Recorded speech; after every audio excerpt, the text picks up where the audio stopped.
우리 함께 이렇게 고백드리겠습니다. 예수님 더욱 사랑합니다. 함께요. 예수님 더욱 사랑합니다. 예수님 감사합니다. 예수님 찬양합니다. 예수님 예배합니다. 아멘. 우리가 이 고백을 이제 곧 천국에 가면 끊임없이 하게 될 겁니다. 예수님 감사합니다. 예수님 찬양합니다. 예수님 경배합니다. 예배합니다. 이것이 우리의 평생의 고백이 될 것입니다. 주님 주신 은혜를 늘 기억할 수 있기를 주님의 이름으로 축복합니다. 오늘은 사무엘의 마지막 고별 설교가 나와 있습니다. 흔히 지난 삶의 사역을 마치고 하나님 앞에 마지막 설교를 한다면 은혜와 감사로 요약될 수 있을 겁니다. 어려서부터 지금까지 사사로 제사장으로 선지자로 쓰신 하나님께 감사합니다. 모든 것이 하나님의 은혜였습니다. 이렇게 고백하는 것이 어쩌면 오늘의 본문의 내용이 되어야 할 겁니다. 그런데 오늘 본문의 내용은 사무엘이 하나님 앞에 대한 은혜와 감사보다 마지막 이스라엘 백성들에게 하는 권면의 말이 들어져 있습니다. 여러분, 웬만하면 칭찬하고 웬만하면 격려하고 위로하면 나도 좋아요. 그런데 누군가의 잘못을 지적하고 돌이키게 하고 다시금 깨닫게 하는 건 참 어려운 일이에요. 오늘 본문을 가만히 묵상하면 마치 사무엘이 이제 아버지가 아들에게 하는 마지막 이야기를 하는 것처럼 머리가 휘어진 사무엘이 아들 된, 자식 된 이스라엘 백성들에게 마지막 권면의 이야기를 하는 것을 보게 되는데요. 이스라엘 백성들의 한 가지 깨닫게 하는 내용이 오늘의 핵심 내용이에요. 자, 1절과 2절 먼저 보면 사무엘이 온 이스라엘에게 이르되 보라, 너희가 내게 한 말을 내가 다 듣고 너희 위에 왕을 세웠더니 이제 왕이 너희 앞에 출입하느니라. 이전에 이스라엘 백성들이 하나님 앞에 왕을 구해서 왕을 구하면 이런 어려움이 있을 거야 라고 경고했지만 그래도 왕을 달라고 이야기했고, 그래서 오늘 압달락 11장에 보면 사무엘을 주셨고 사무엘이 전쟁에서 암몬과의 전투에서 크게 승리한 것을 나옵니다. 그리고 오늘 보면 바로 앞구절에 보면 모든 사람들이 크게 기뻐했다라고 이야기합니다. 그러니까 왕을 주셔서 왕에 대해서 감사하고 기뻐하고 지금 들뜬 분위기예요. 이스라엘 온 백성들이 역시 왕이 있어야 돼, 역시 왕이 있으니까 전쟁에서 이렇게 이기지 라고 기뻐하고 막 들떠있는 분위기에 사무엘이 마지막 고별 설교 속에 여러분이 그렇게 원하는 왕 여러분 앞에 출입합니다. 걷는다는 뜻이죠. 여러분 앞에 지금 걸어다니고 서 있습니다. 근데 여러분 기억하십시오 라고 하면서 오늘 본문의 설교를 합니다. 먼저 결론 부분부터 말씀을 드릴게요. 결론 19절 읽어볼까요? 19절에 보면 이렇게 이야기합니다. 시작. 모든 백성이 사무엘에게 이르되 당신의 종들을 위하여 당신의 하나님 여호와께 기도하여 우리가 죽지 않게 하소서. 우리가 우리의 모든 죄에 왕을 구하는 악을 더하였나이다. 아멘. 이 고백하게 하려고 사무엘이 지금까지 설교한 거예요. 그러니까 이스라엘 백성들은 지금까지 뭘 잘못했는지, 뭘 실수했는지, 자신의 삶의 제약이 뭔지조차도 무지했을 뿐만 아니라 당연히 잘못이 뭔지 무지했으니 그것 또한 그 잘못에 대해서 인정하지 않죠.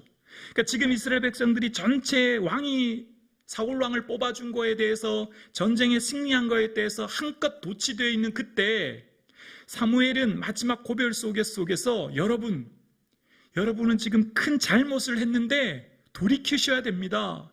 그 잘못을 인정하셔야 돼요 라고 하면서 이 설교를 했고, 장황한 설교의 마지막 부분에 그들이 우리가 잘못했구나, 우리가 구한 것 하나님 앞에 악이었구나, 이제 그 고백을 하게 된 겁니다. 우리의 삶에 정말 큰 문제는 죄가 아니에요. 실수가 아니에요. 허물이 아니에요. 허물, 실수, 죄악 그럴 수 있어요. 그것 때문에 예수님 오셨지요. 우리 삶의 정말 큰 문제는 뭘까요? 회개하지 않는 것, 돌이키지 않는 것, 인정하지 않는 것, 내 삶을 내가 스스로 인정하고 돌이키지 않는 것이 더 큰 문제임을 본문은 우리에게 이야기해 주는 거죠.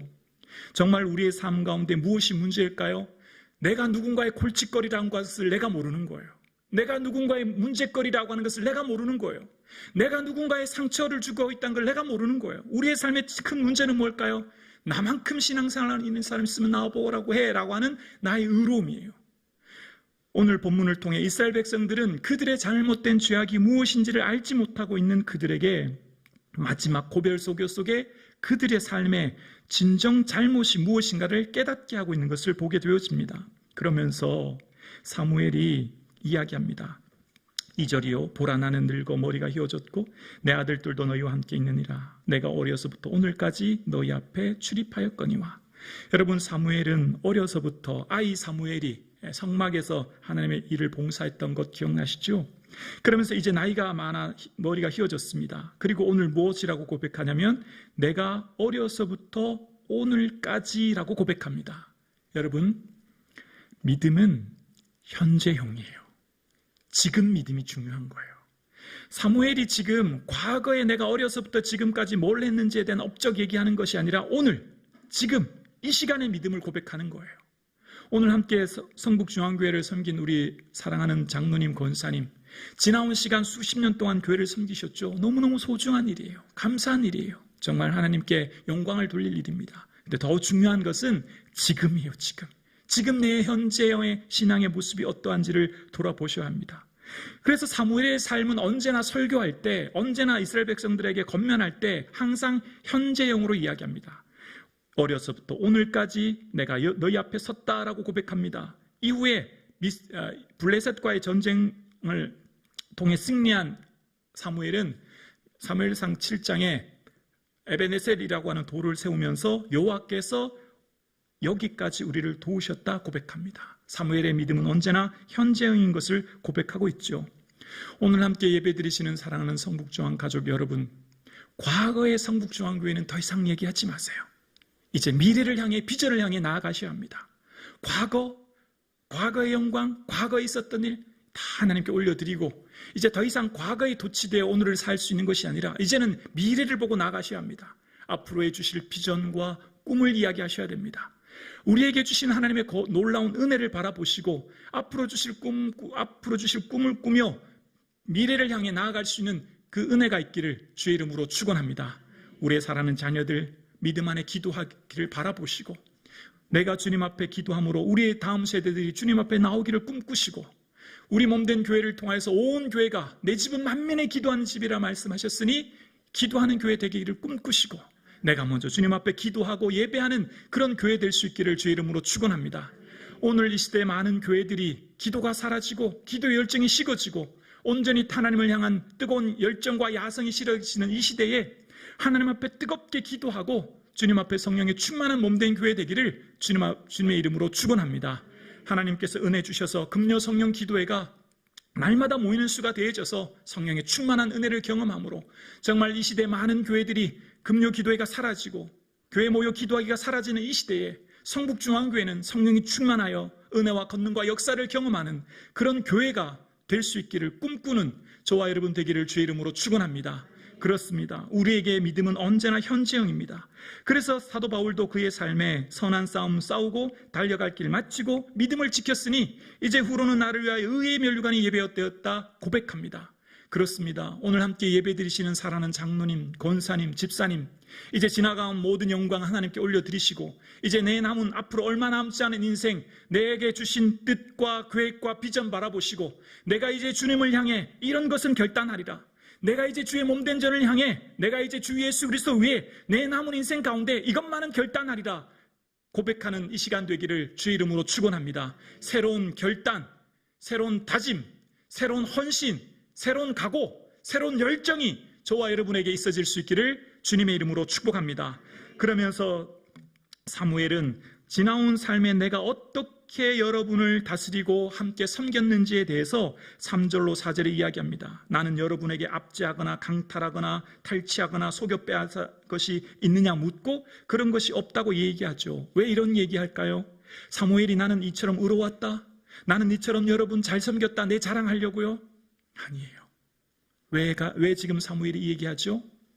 여러분, 저는 여러분 앞에 성실과 정직으로 강탈하거나 빼앗거나 여러분 억지로 모은 것을 탈취한 적이 없습니다. 그런데 여러분은 왜 왕을 구하십니까? 하나님이 대신하여 나를 세우시고 나를 통해 여러분에게 말씀을 전하게 하시는데 여러분 무엇이 부족하여 왕을 구하셨습니까? 내게 허물이 있어서 그랬다면 내가 그것을 갚을 것입니다. 그런데 여러분은 왜 왕을 구하셨습니까? 라고 반문하기 위하여 자신의 삶을 회상하며 이야기하는 거죠. 여러분, 우리의 삶이 왜 불행할까요? 왜 슬플까요? 왜 우리의 삶이 두려움과 근심이 많고 삶이 기쁘지 않을까요? 왜 하루하루 살아가는 것이 우리에게 지칠까요? 우리의 궁극적인 소원이 하나님 사랑이 되지 않았기 때문이에요. 우리의 삶의 궁극적인 목적이 예수 그리스도의 사랑이 되지 않았기 때문이에요. 우리의 신앙의 깊은 뿌리가 삶의 목적이 내 삶의 궁극적인 소원이 내 구주 예수 더욱 사랑하지 못했기 때문이에요. 오늘 사무엘이 6절로부터 8절까지 과거에 대해서 이스라엘 백성들의 삶을 회상하며 이야기합니다. 여러분, 모세와 아론을 통해 430년 동안 애굽에서 종노릇했던 여러분을 건져내시고 그토록 여러분의 선대들이 원했던 가나안 땅, 이제 이곳에 도착하게 되었습니다. 여러분, 모세도 원했지만 오지 못했던, 우리의 앞서 선배들이 오지 못했던 그곳에 우리가 지금 이곳에 살고 있습니다 라고 이야기해요. 8절 볼까요? 8절입니다. 야곱이 애굽에 들어간 후 너희 조상들이 여호와께 부르짖음에 여호와께서 모세와 아론을 보내사 그 두 사람으로 너희 조상들을 애굽에서 인도해내어 함께요 이곳에 살게 하셨으나. 얼마나 좋은 땅이에요. 이곳은 어떤 땅입니까? 젖과 꿀이 흐르는 건축하지 않아도 아름다운 성을 살게 하시고, 내가 파지 않은 물을 먹게 하시고, 내가 심지 않은 포도나무와 감람나무를 배불리 먹게 하신 곳이 바로 이곳이에요. 그토록 원했던 가나안 땅 드디어 들어오게 되었고, 그들은 앞서 선대들이, 앞서 아버지 대세들이 그토록 오고 싶었지만 못했던 그 가나안 땅에 본인 세대는 들어와 살게 되었어요. 얼마나 감사한지 몰라요. 그런데 삶의 궁극적인 목적, 삶의 궁극적인 소원이 하나님이 되지 않았을 때 이들에게는 불행이 찾아왔어요. 왜일까요? 하나님을 잊어버렸기 때문이에요. 신명기 6장 11, 12절에 보면 이런 말씀을 합니다. 신명기 6장 11, 12절에 내가 채우지 아니한 아름다운 물건이 가득한 집을 얻게 하시며 내가 파지 아니한 우물을 차지하게 하시며 내가 심지 아니한 포도원과 감람나무를 차지하게 하사 내게 배불러 먹게 하실 때에 너는 조심하여 너를 애굽 땅 종 되었던 집에서 인도하여 내신 여호와를 잊지 말고. 뭐 하라고요? 잊지 말라는 거예요. 어떻게 들어왔다고요? 그저 받은 거라는 거예요. 은혜로 얻은 거라는 거예요. 내가 힘써 파서 우물을 마신 게 아니라는 거예요. 내가 심어서 포도나무와 감람나무 먹은 게 아니라는 거예요. 내가 집을 건축한 집이 아니라는 거예요. 다 뭐예요? 은혜를 잊지 말라는 거예요. 그런데 안타깝게도 그들은 하나님을 잊어버려요. 그런데 신명기 6장에서는 너무너무 중요한 얘기를 하세요. 얘들아, 모세가 모압 평야에서 가나안 강야에서 태어난 이 세대들에게 설교합니다. 얘들아, 여러분 잊으면 안 돼요. 이제 가나안 땅 들어갈 텐데 그 가나안 땅에서 들어간 그곳에서 절대 잊으면 안 됩니다. 하나님 경외해야 됩니다. 이 얘기합니다. 근데 오늘 신명기 6장 10절 이하 전에 더 중요한 얘기가 그 앞달락에 나오는데요. 신명기 6장 1절부터 제가 읽어볼게요. 신명기 6장 1절입니다. 이는 곧 너희 하나님 여호와께서 너희에게 가르치라고 명하신 명령과 규례와 법도라. 너희가 건너가서 차지할 땅에서 행할 것이니 곧 너와 내 아들들과 내 자손들이 평생에 내 하나님 여호와를 경외하며 내가 너희에게 명한 그 모든 규례와 명령을 지키게 하기 위한 것이며 또 내 나를 장구하게 하기 위한 것이라. 이스라엘아, 듣고 삼가 그것을 행하라. 그리하면 내가 복을 받고 내 조상들의 하나님 여호와께서 내게 허락하신 같이 젖과 꿀이 흐르는 땅에서 내가 크게 번성하리라. 함께요. 이스라엘아, 들으라. 우리 하나님 여호와는 오직 유일한 여호와시니 너는 마음을 다하고 뜻을 다하고 힘을 다하여 내 하나님 여호와를 사랑하라. 오늘 내가 내게 명하는 이 말씀을 너는 내 마음에 새기고 내 자녀들에게 부지런히 가르치며 집에 앉았을 때든지 길을 갈 때든지 누워있을 때든지 일어날 때든지 이 말씀을 강론할 것이며 너는 또 그것을 내 손목에 메어 기호를 삼으며 내 미간에 붙여 표를 삼고 함께요 또 내 진문설주와 바깥문에 기록할지니라. 아멘. 이스라엘 백성들에게 한 너무너무 중요한 한마디의 말씀은 온 마음 다하여 하나님 사랑하라는 거예요. 왜일까요? 우리의 소원은 바뀌어요, 여러분. 여러분 마음의 소원은요, 시기와 때와 장소에 따라 바뀌어요. 어렸을 땐 좋은 대학 가는 게 꿈이에요. 소원이에요. 대학 가고 보니 그 다음 뭐예요? 좋은 직장, 높은 연봉이 우리의 소원이에요. 높은 직장, 좋은 연봉 받아서 직장 생활 해보니 그 다음 소원이 뭐예요? 아름다운 여인과 결혼하는 게 소원이고, 여인과 결혼해보니 그 다음 아이 낳는 게 소원이고, 소원은 바뀌어요. 우리의 소원은 끝이 없어요. 근데 우리의 소원은, 이 모든 것들은 수단이 되어야 돼, 수단이. 직업이든 연봉, 물질이든 환경이든 그건 수단이죠. 무엇을 위한 수단이죠? 하나님 사랑을 위한 수단이 되어야 합니다. 궁극적인 목적은 내 하나님 여호와를 사랑하는 것이 되어야 합니다. 왜 이스라엘 백성들이 가나안 땅 들어가서 우상을 섬겼죠? 주변에 나라 보니까 바알과 아세라를 섬기는 이방 나라 보니까 너무 잘 살거든요. 풍요롭게 살거든요. 우리도 저 사람들처럼 잘 살아야 되겠다. 그 마음 깊은 곳에 궁극적인 소원이 하나님 사랑이 되지 않으니까 무너지는 거예요. 소원은 바뀌죠. 그토록 원했던 가나안 땅 들어와 보니까 그 다음이 보이는 거예요. 여러분 어떠세요? 그렇게 원하던 것 얻고 보니까 그렇게 좋지요. 근데 오래 가든가요? 아니요. 여러분 그토록 원하던 것 얻었지만 기쁘든가요? 오래 늘 항상 영원히 기쁘든가요? 아니죠. 잠깐이에요, 잠깐. 우리의 소원은 끝이 없어요. 마치 바닷물을 마시듯이 깊은 곳에 있는 욕망은 우리의 소원을 끊임없이 다른 곳으로 바꾸어요. 그래서 우리의 삶의 궁극적인 목적, 궁극적인 문제는 하나님 사랑하지 않은 곳에 문제가 있는 거예요. 그러니까 이스라엘 백성들의 삶에 이만하면 다 될 것 같고, 이것만 있으면 행복할 것 같고, 이것만 있으면 더 바랄 것이 없다고 생각했지만 그게 아니었어요. 그게 아니었어요. 궁극적인 뿌리가 하나님 사랑하는 것이 되지 않았더니 소원이 자꾸 바뀌고, 그랬더니 우상을 섬기게 되고 그 땅을 잃어버리게 되고 그 후손과 그 후대가 끊임없는 고통을 당한 겁니다.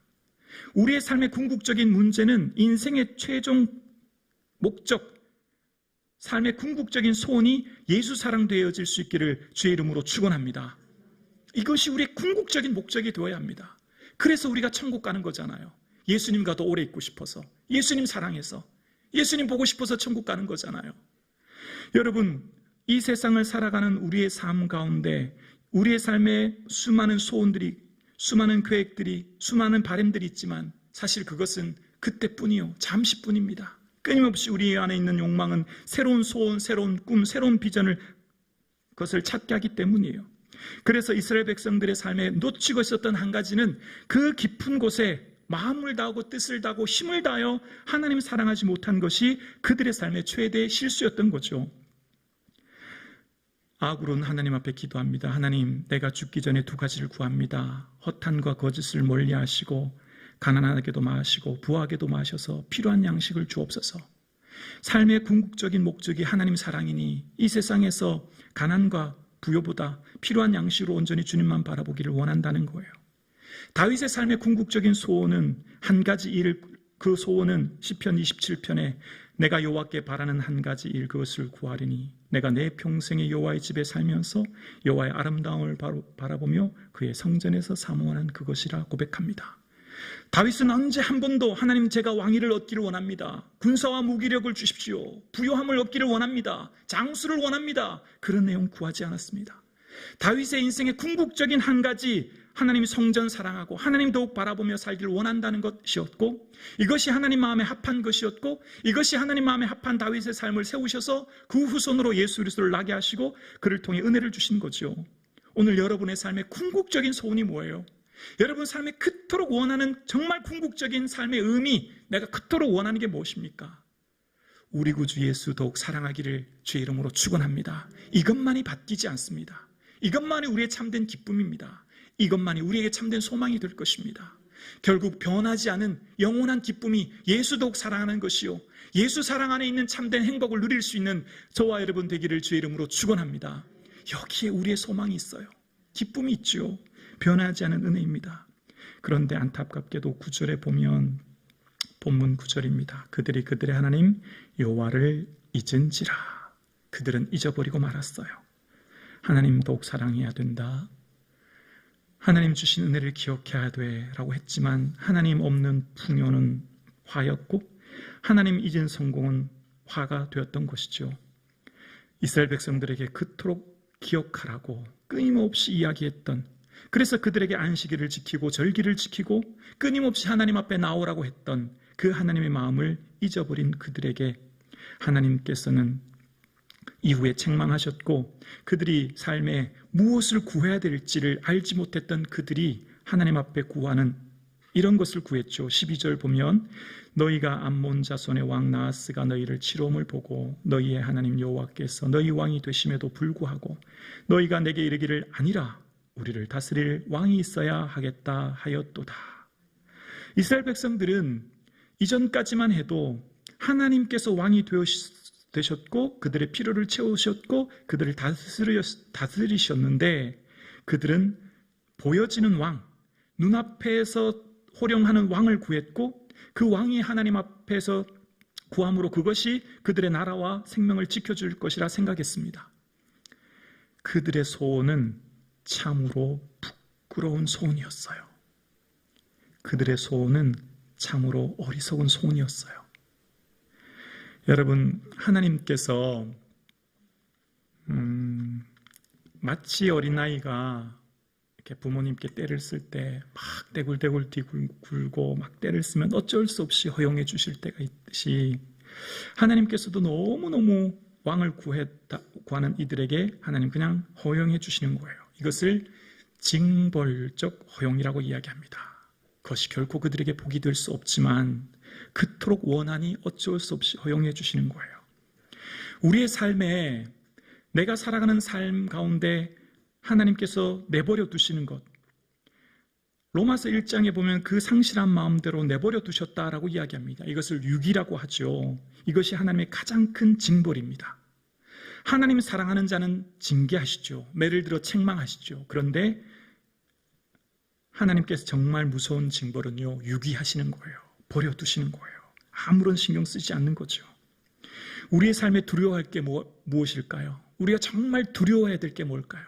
하나님 차라리 나를 책망하시고 나를 훈계하시고 나를 돌이키게 하신 건 감사한 거예요. 왜냐하면 징계는 다 받는 것이 아니요 징계가 없으면 사생하여 친아들이 아니라 하신 것처럼 징계는 우리를 돌아오게 하시는 거거든요. 그런데 우리가 잘못된 길로 가고 있음에도 하나님 침묵하실 때 우리는 두려워해야 합니다. 내가 지금 잘못된 길로 가고 있음에도 하나님 두려워한 마음이 없다면, 내가 지금 돌이키지 않음에도 불구하고 하나님 그냥 침묵하신다면 정말 우리가 두려워해야 할 일인 거예요. 오늘 함께 예배드리시는 사랑하는 성도님, 이스라엘 백성들에게 하나님께서는 사무엘을 통해 말씀하십니다. 이 세상을 살아가는 데 있어서 너희들의 삶이 왜 불행한지 아니? 왜 슬픈지 아니? 왜 고독하고 아픈지 아니? 하나님의 사랑을 잊어버린 거야 라고 우리에게 다시금 깨닫게 하는 겁니다. 여러분이 받은 구원의 감격이 얼마나 크십니까?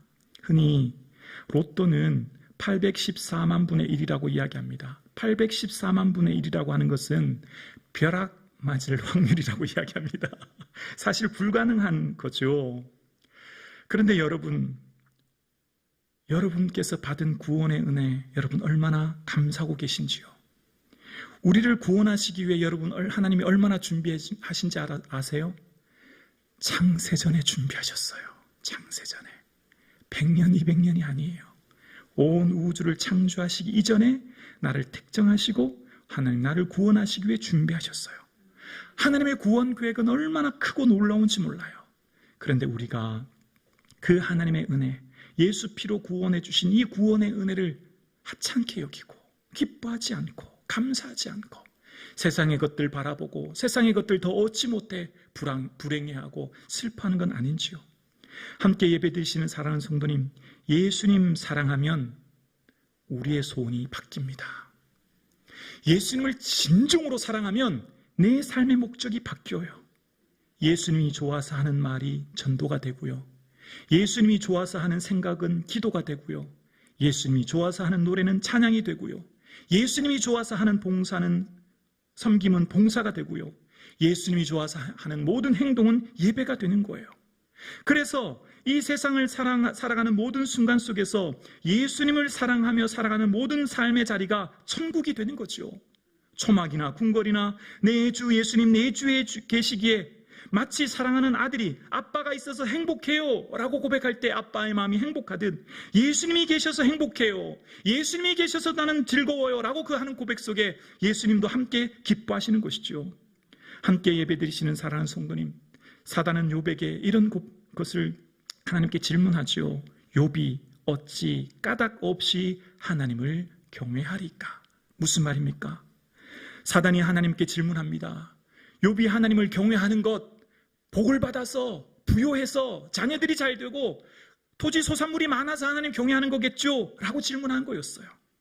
오늘 함께 예배드리시는 사랑하는 성도님 어떠신가요? 건강해서 감사하고, 취업해서 감사하고, 승진해서 감사하고, 결혼해서 감사하고, 이사해서 감사하고, 물론 감사하지요. 근데 그런 감사의 조건이 사라짐에도 불구하고 예수님으로 인하여 감사할 수 있습니까? 내 삶의 궁극적인 이유가 예수 그리스도요. 예수님으로 인하여 찬양하고, 예수님으로 인하여 기뻐하고, 예수님으로 인하여 감사할 수 있는 저와 여러분 되기를 주의 이름으로 축원합니다. 까닭 없이 아무것도 주시지 않으셔도 감사해요. 예수님만으로 감사한 거죠. 예수님이 내 삶의 전부이기 때문이에요. 내 생명이요, 내 자랑이요, 내 기쁨이요, 내 행복이요, 내 모든 것이 예수님이기 때문이에요. 그래서 오늘 우리가 이 자리에서 예배드리는 것이죠. 받은 은혜가 감사하여 내 삶을, 시간을 구별하고 삶을 구별하고 물질을 들여서 하나님을 예배하는 거예요. 내 예수님 너무 감사해서, 내 구주 예수님 너무나 사랑해서, 내 구주 예수님의 은혜를 잊지 못해서 오늘 우리도 이 자리에 나온 것이죠. 함께 예배드리시는 사랑하는 성도님, 내 구주 예수 더욱 사랑함으로 참된 기쁨, 참된 만족이 넘치는 저와 여러분 되실 수 있기를 주의 이름으로 축원합니다.